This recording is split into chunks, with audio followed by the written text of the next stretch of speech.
Alright, YouTube. So today's video is about whether you should soak seeds to pre-sprout them, or whether you should pre-sprout them on napkins without pre-soaking them.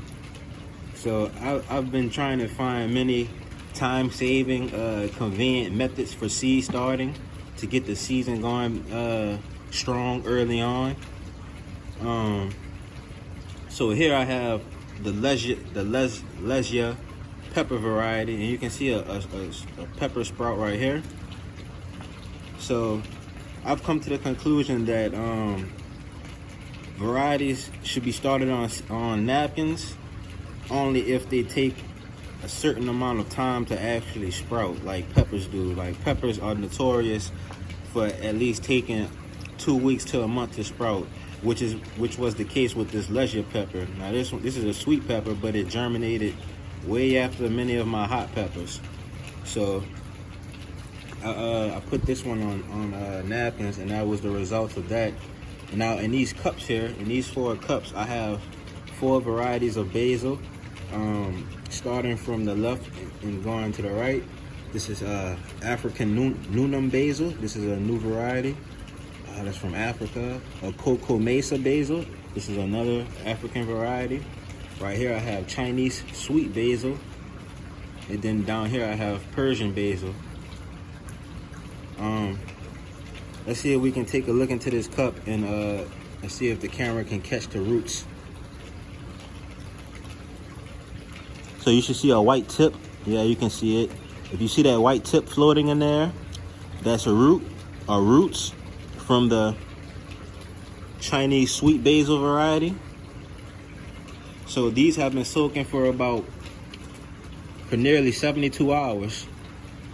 I know basil to be a fast-growing plant, so I decided to actually put this one in cups and soak them and see how long it takes for that root to sprout, so I won't have to put it on napkins.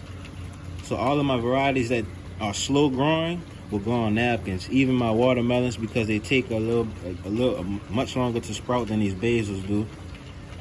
You can see all of these basils. They were all started on the same day, and you can see the roots all in there. So I'm going to start transplanting now, and I'm going to show how I'm going about transplanting from these cups. So I brought some materials with me. I have my Azo's Red liquid mixed with some bottled water. I use 1/4 teaspoon of Azo's Red liquid, and the rest is bottled water. So that's going to help with root growth, and that's also what I soaked those seedlings in, and that's also what I sprinkled on this napkin here. So let's start off with Lesia, since that's the easier one. I have some pre-labeled containers, and I'm just going to dump some dirt into there. Potting mix, which is already moist because it's just been storming, and this potting mix was already outside. So basically I'm just going to remove this Lesia. Now I don't remove anything from the napkins until those embryonic leaves start showing. If you don't see green in there, there's no purpose for that seedling to come out of there. Now you can pull it out a little bit early, but I like to wait for those embryonic leaves to sprout.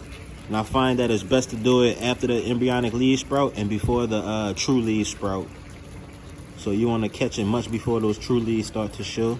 And I find that you won't have to harden off your plants outside if you do it while only the embryonic leaves are sprouted. So that's something I found out. So I'm going to take some of this Azo's Red liquid. I'm going to spray it on that root. That's going to inoculate it with some beneficial bacteria, which will help with root growth. I'm just going to dip this nice long tap root right into that potting mix. Just softly tap it in there.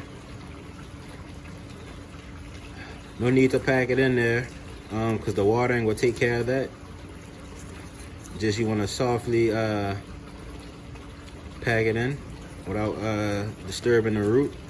Now in this stage, the root can You can damage it a little bit and it'll still regenerate, so no problem there, but I'd rather have the whole root.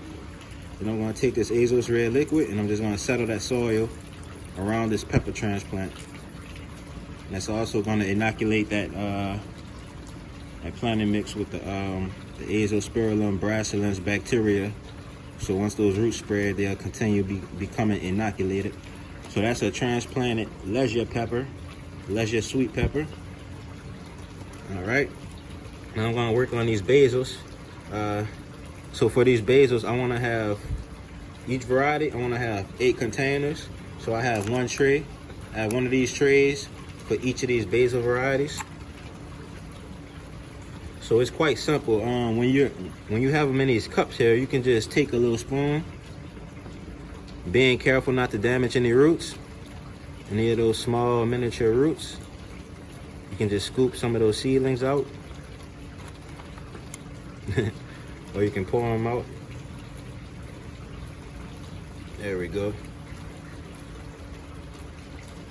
All right. I just want to get about 5 to 6 seedlings in each cup. And I'm gonna raise these until they are large enough to go in the ground. And then I'm gonna transplant these in ground. So I've done 4 and I have 4 left.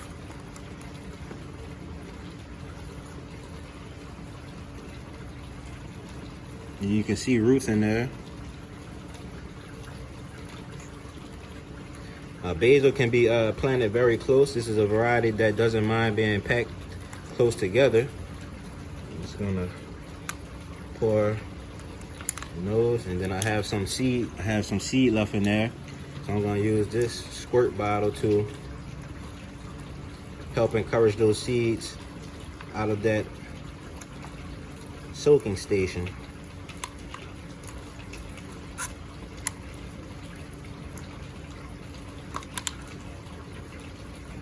All right, so that's African Nunum basil. This is an ancient variety, an ancient heirloom variety. So this variety specifically has been grown for, if I'm not mistaken, at least 1,000 years in Africa. This is one of the original basil varieties. And I'm just doing this to get root contact with the soil. I'm gonna move this to the side. And work on another one. I'm gonna do a Cocoa Mesa basil. Now I accidentally did that transplant without putting this middle container in the African Nunum, so I'm gonna move that to the side. I forgot that I had these pre-labeled containers. I didn't want to write on these wet ones because it was the permanent marker wasn't going to transfer well, so I'm gonna do this while I remember. Pack that in slightly. Cocoa Mesa, same difference. Now we have you can definitely see roots in there in each of these. So just gonna pour some in. The seed packets came with about 50 seeds in them.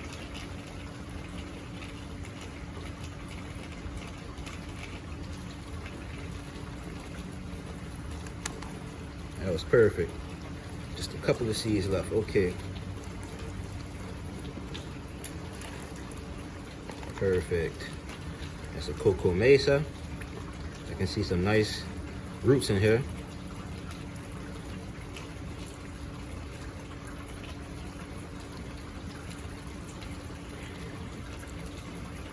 And since it's raining, I'm gonna sit these trays in the rain, and that's also gonna help to get those seedlings embedded into that potting mix. Now all we have left is the Chinese sweet basil.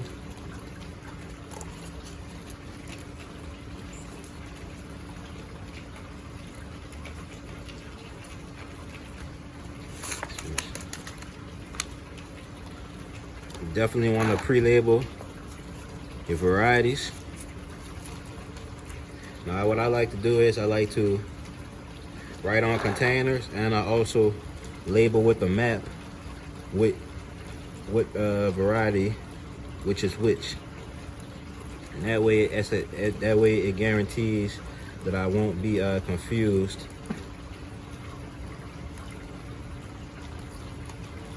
Okay, so I transferred a little bit too much into a couple of these containers, so I'm just gonna take my spoon, scoop some of those out, and put them into the empty ones. All right. Now normally I would fill these containers with the basil seedlings, but since I only have about 50 seeds of each, I'm gonna only fill them with so many. I'm basically going for quantity at this point. I'm basically going for quality and not quantity. Okay, so I want to have some large plants to save a lot of seed from. This one is empty. I want to do something about this one. Yeah, it's perfect. So there's about 6 seedlings on there. We just do that, and a squirt bottle will help these to make contact, and then that heavy rain that we're having will finish the job off.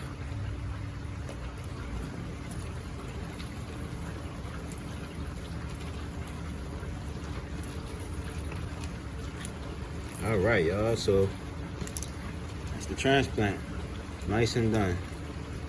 See leisure, looking pristine. I started this seedling probably about a month ago, so it's been on a napkin for about a month, and then it finally I finally saw those leaves, and I did that transplant. So I'm doing all my pepper seedlings like this. I'm gonna put them in the 4-inch pots, and then I'm gonna bring them to ground. But as long as you get these varieties off the napkins, even with the watermelons, as soon as you see those embryonic leaves, it's time to transplant. Not as soon as you see the root, it's as soon as you see the embryonic leaves. All right, y'all, so I have one variety left to do. I'm gonna do that by myself. Here's the close-up. You can see a root right there, that white thing right there, and that's just gonna grow straight downwards. So yeah, see y'all in the next one. When you should use napkins to pre-sprout seedlings, and when you should soak to pre-sprout seedlings.